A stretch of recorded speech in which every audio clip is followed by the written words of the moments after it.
Hello friends, Wednesday afternoon. குருவிங்கள்லாம் ரொம்ப இந்த வெயிலுக்கு ரொம்பவே தாங்க முடியல அப்படின்னு சொல்லிட்டு இப்போ இருக்க குஞ்சு குருவிங்களை மட்டும் எடுத்து தனியாக ஒரு சின்ன கூண்டில் மாற்றிட்டோம். அதை வந்து கொஞ்ச நேரம் வெயில் ரொம்ப அதிகமாக இருக்கும்போது உள்ளே கொண்டாந்து வச்சுட்டு அப்புறம் வெயில் கம்மியானதுக்கப்புறம் கொண்டு போய் மறுபடியும் கூண்டுக்குள்ளேயே வச்சிடுறது. இந்த மாதிரி பண்ணிகிட்ருக்கோம்.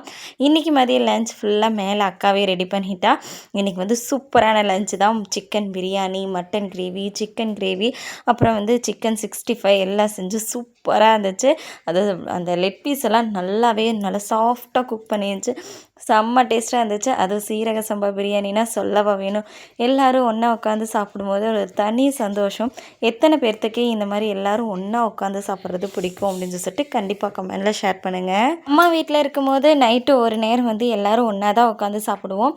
ஆனால் கல்யாணம் ஆனதுக்கப்புறமா ஹஸ்பண்ட் வீட்டில் அந்த பழக்கம் கிடையாது. எப்போவாவது ஒரு நாள் எல்லோரும் ஒன்றா உட்காந்து சாப்பிடுவோம். உங்கள் வீட்டில் எப்படின்னு கண்டிப்பாக கமெண்டில் ஷேர் பண்ணுங்கள். தேங்க்ஸ் ஃபார் வாட்சிங். பாய்.